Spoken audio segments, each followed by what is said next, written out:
Professor Adams' favorite poem. What is it, Professor Adams? The elevator. The elevator. Yeah. That's your joint too? The elevator? So, the elevator basically talks about, well, you know what? I don't even need to explain. Let's go. There's this elevator, right? It's full of people. Some family, some friends, some strangers, but you're all in the basement.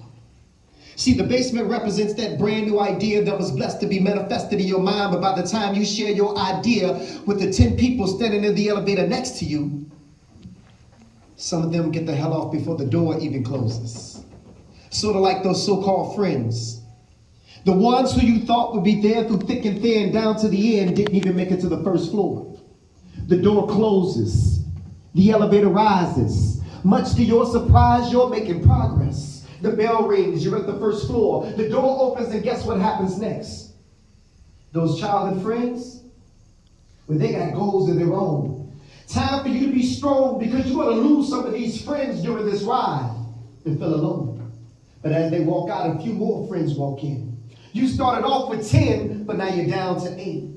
Now one of the new friends who just walked in pressed floor 2. So you know what that means. The next time the elevator door opens, they'll be going too. But before they left, they introduced you to one of their friends who became your friend. Then y'all became close like kin. The door opens at floor 2. You lose a few, but one man walks in. And he becomes your boyfriend. And now we're down to 7. Now only 4 out of the 7 are the original occupants that you begin with. In all, there are 2 strangers, one cousin, your mom, one friend, one new friend, and a boyfriend. Now the elevator passes floor 3. Seems like life is finally looking up. But just as soon as you get comfortable, you're at the 4th floor and the door opens up. You're staring death right in the face. Quickly you step back. He reaches in his arm and unexpectedly takes your mom. Everyone in the elevator consoles you.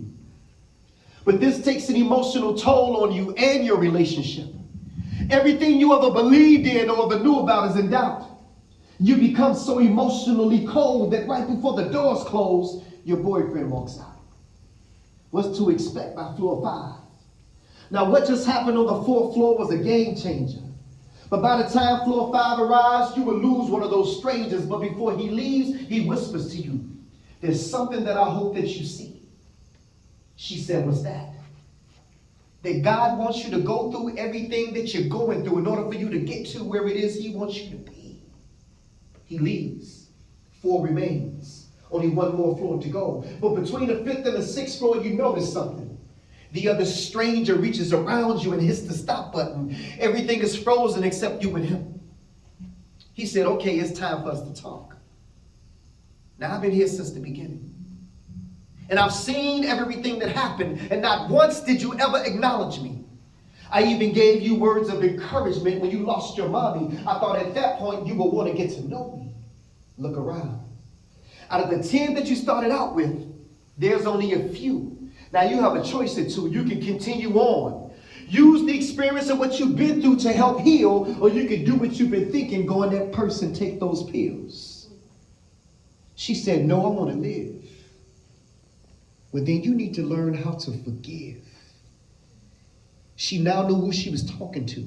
She takes a deep breath and asks for forgiveness, but he said, "I'll forgive you when you learn how to forgive yourself." He pressed the button. The bell rings.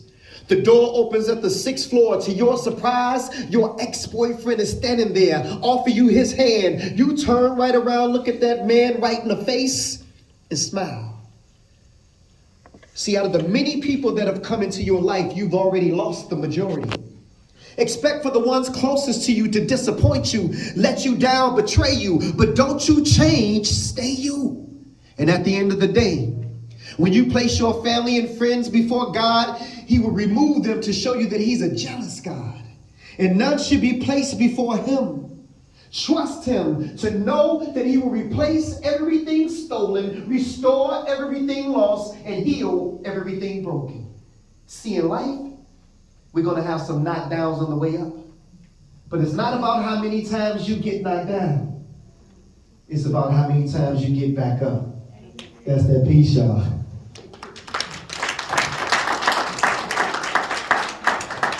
How much time do we have?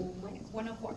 104. What time? I mean, Stay as long as you want. okay. How y'all doing? Y'all all right? Y'all enjoying yourself so far? Yeah. Let me go to y'all real quick. I need y'all to raise y'all hands. I'm gonna ask y'all this question real quick. Who that are sitting here right now got a message that you felt like was specifically for you, or you got something that when you walked in here today, it's just totally unexpected. You didn't think that you was going to get what you got when you walked in here today. Give me a raise of hands. Okay. What's your name? Jada. Hey Jada, talk to me. Tell me what it was for you and what you came in here expecting. Here, hold on. Go ahead. You're a college student, girl. Go ahead. So when I first came, I thought it was just gonna be like the previous event we had on poetry, when everybody spoke poetry. But when we came in, I heard your story, and it spoke to me. And also forgiveness, because I gotta work on forgiving people.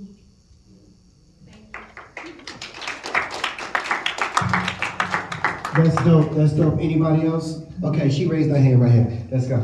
Hey, how are you? Talk to us. Tell everybody your name.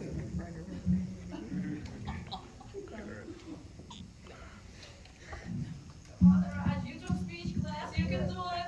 Yay!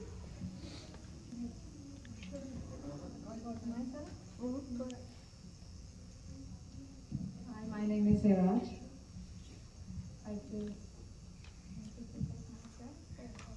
What you thought about what you yeah, I thought that you said the right thing, that we never know about what's going to happen in the life. We have to forgive to everyone and just good thing good. In life, what's going to happen, we never think that. And when I heard about you, that it's step by step in our life elevator, yeah, I was really shocked that is that the right thing. That when you said about that, you took the mark. Yeah. I hurt very much because when I was a kid, my father passed away, so I know about that. How without the father, how it would be happen. So it's been bad. And I heard your story and I heard her story. It was really touching to my heart. Y'all give a nice round of applause.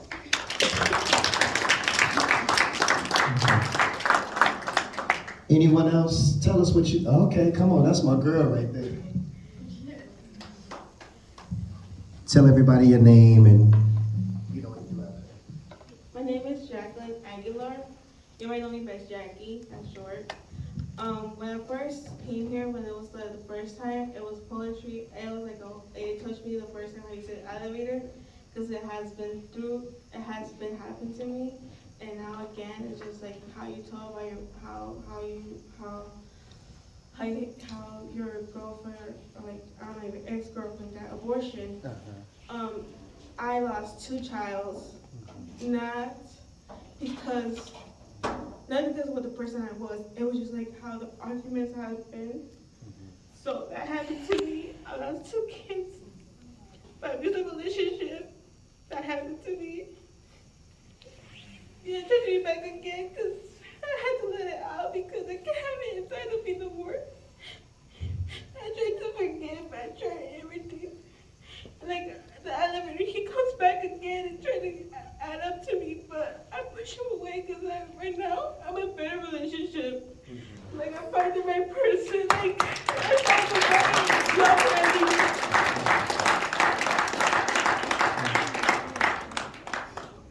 Like I had to let it out because I couldn't fight. Like my abusive relationship has been horrible. Now I find the right person. I feel grateful. Good. Now give thanks to God because like he puts me into the elevator teaching me, like saying, here's a new lecture, here's a new thing, here's a new step. And like I lost my uncle and my grandma from my stepdad's side, and that has been hurting me a lot. But I'm in a better place now. Thanks to God.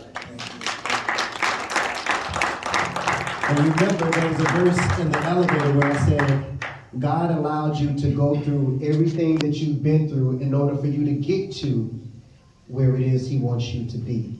We have to go through the process on some of these things in order to get to the blessing. Was it anybody else? I want to hear from some other folks, right? Some other folks, anybody else?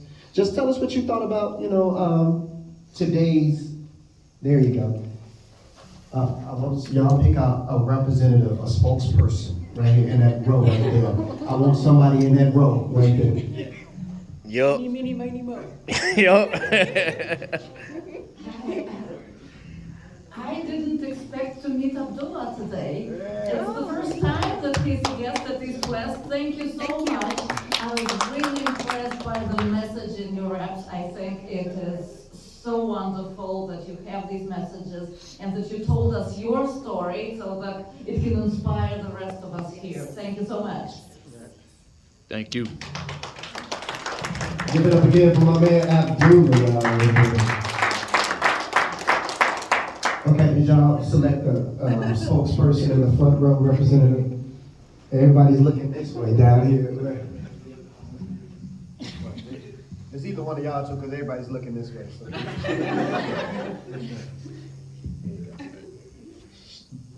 Say your name and what you thought about what you heard.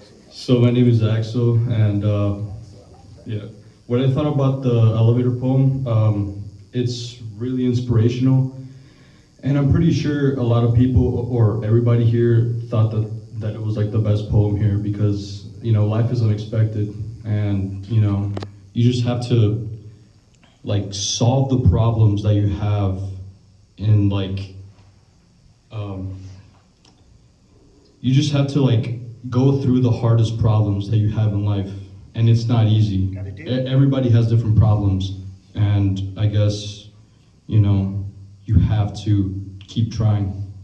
You just have to keep trying, and I'm pretty sure everybody here has multitudes of problems and multiple problems that they have to go through, and I hope you guys go over that or get through that. And no matter what it is, I hope you guys, at the end of the day, realize that you guys have done the great job. Thank you. Y'all had a good spokesman right there in the front row. Okay, what about the balcony seats up top? Can we get somebody? Okay, here we go. All right. It's the penthouse suite right here, up here.